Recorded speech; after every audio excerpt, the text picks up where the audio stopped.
Welcome to the Prop Market. I'm your host, the Prop King, and today I have my NBA Finals Game 7 player props for June 23rd, 2025. Super excited to bring you four player props that I have for you today for this last Game 7. It will be our last show for the NBA, but this won't be the end for us here in the prop market. We will have WNBA picks, so go ahead and tune in for those. Subscribe. The more subscribers, the more likes and views I get for the WNBA videos, the more I will do. Of course, I will have the NBA Summer League. I feel like it's the best market in betting. A lot of people don't know about it, so let me introduce myself and introduce you to this Summer League. It is a great way to make some real money.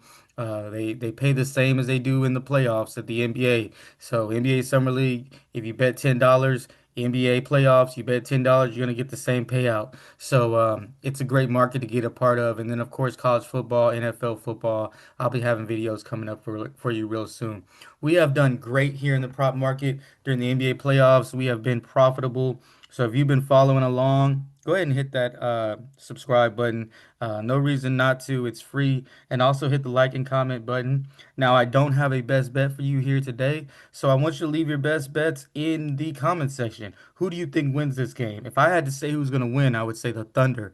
Now, I don't have a actual bet because the lines is pretty sharp. I think it's about, 6.5, 7 is where I have it at. The totals come down to 215. So I like it there. So it's not a huge advantage either way. So I'm not going to give out a pick for my best bet, but go ahead and give one in the comment section what you think. And enough people put one, maybe I'll just go ahead and put some money on it. Once again, I'm kind of on the Thunder side here. I had a show for every single game during the playoffs. That consistency right there is something that you will get here in the prop market. And hopefully we continue to win and do great things here today on our last show. Let's look at our stats. Like I said, stats have been okay. 180, 102 and 80. 56% for the playoffs. My goal was 56%. 56% means you're profitable. If you're talking about prize picks and you bet the right way, and I was profitable. Hammer's play is hitting at 70%, an outrageous amount, and our best bets is at 59%. Let's go ahead and go to our first play for today, and it's going to be my hammer play. OB Toppin. Season average 16, playoff average 14, PRA projection is 15. Coming off a 6 for 12 game, I expect some regression here as the Thunder make some adjustments. They will close out on him. They will force him off his spot, similar to they did to game two after his game one explosion. He went 4 for 7 from three. I'm not saying that Obi Toppin can't shoot the basketball, but that's an outrageous amount, a really good shooting percentage for anyone. And I don't think he's going to do that. I think he's going to show a regression in this game. He also won't have that space because, like I said, they're going to add him to the priority scouting report. So everybody knows there's a scouting report, but there's also a priority scouting report where people are getting more specific in ways to stop you. And Obi Toppin has been added to that after his really good game six. They do not want him to beat them and take this championship from them. The Thunder will be spending a lot more attention, paying a lot more attention to him. And he's been up and down this series, so he's had good games, bad games, in and out. So I expect that to also continue. And he's not a super high usage rate guy. He shot only 12 shots, ended up with 20 points because he shot 4 for 7, almost made every shot. But if he's not making those shots, he's not getting those shots, and he's not taking them, and he's also not getting the minutes. Not a guy's gonna get off the bounce and score. He's more of a guy that's catching and shooting if he's making it, and then getting to the basket to get offensive rebounds. So I really like his under 17 PRA. I'm fading Obi Toppin here. I faded him before. The last three times is cash. We're gonna continue to fade him here when we in our spots, and this is a good spot after a really good game.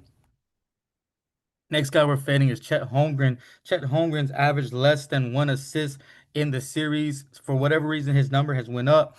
Even though his season average is 25, playoff average is 25, his PRA projection is 26 for me. His season average is 25, as you see, and so is his playoff average. But they have him at 27. I still project 32 to 35 minutes. I'm a little more aggressive in this game, I guarantee you. But he's only shooting 35% of field goals and 11% from the three-point line. I look for Shea and Jalen Williams to be aggressive, trying to get downhill. I think Shea's going to take upwards of 30 shots. Not going to be much usage left after all that. Average 20 PRA for the finals, so he's not really killing it in the finals. This number's just way too high. Give me under 27 PRA. Although I think Holmgren plays better than he has because he's played horribly, I don't think he gets to this number.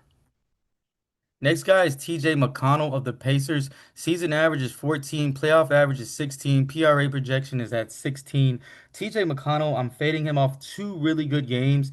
Yes, I faded him last show. It didn't work out, but this game, OKC will make adjustments for sure. They don't want to lose to TJ McConnell, and they actually did make adjustments in the second half where they started hedging on him, making him come off the basketball.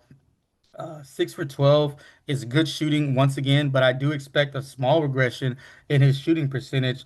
Out of his 6 assists, five were 3-point shots.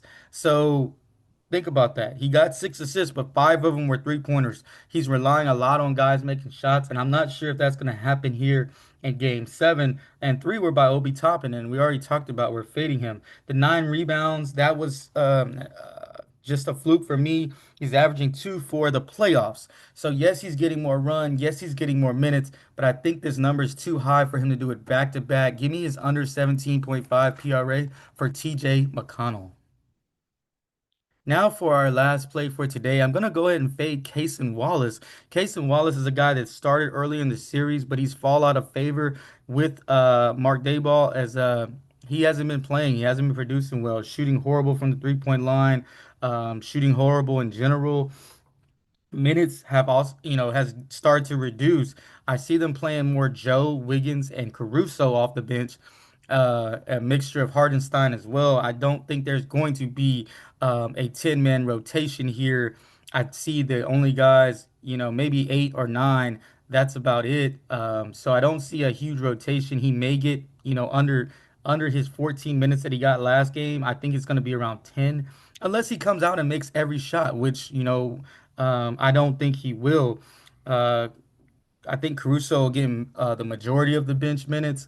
I also will see Kendrick Williams coming in as well. So that's 10 guys. I don't think 10 guys are coming off the bench. I mean, 10 guys playing in that rotation for game seven. Look for the rotation to get a little tighter. Look for Shea and Jalen Williams to push the minutes. Lou Dort as well will continue to get more minutes. I believe they'll leave Dort on the court to guard McConnell because Cason Wallace looked absolutely horrible. I'm a little worried that he might even get a DNP in this game. I'm not sure if he plays at all, but if he does, it's going to be in spot minutes. So I like this number for him. Playoff average 7, 8, PRA projection 7. Give me his under 8 PRA. I got it at 8.5, but it's not there anymore. So I want to be 100% transparent. I still like it at 8. I did get it at 8.5, was at 8.5 for a very long time, but it's at 8 now. Hopefully it goes back up to 8.5 because that's where it was originally. Actually, it was originally at 9.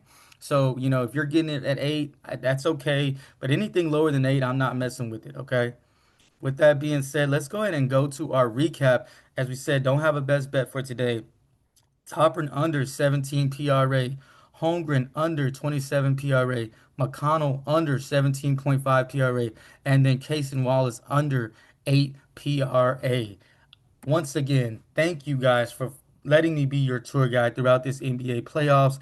Thank you for tuning in and all the comments and all the subscribers. We're up almost 200 subscribers since I started the NBA finals and NBA playoffs, I'm sorry. So it's been a crazy run. Continue to subscribe so I can continue to give you out great videos as we get into the WNBA. I'll even give you some TBT. There's some action there as well. So I will have videos throughout the summer, and then we come back with college football, which I can't wait. I will be having team totals for college football and for the NFL. And I want to once again, last time, say thank you guys for the NBA. We're gonna finish with a sweep here. Keep what you like, of course, leave what you don't. And always remember, every pick that I make on this show, I bet myself. So let's be honest, we've all made money here. That if you've been following me, you've made money, I've made money. We're doing really well, and I appreciate everything that we have gotten here in the show. And like I always say, keep what you like, leave what you don't, and let's cash.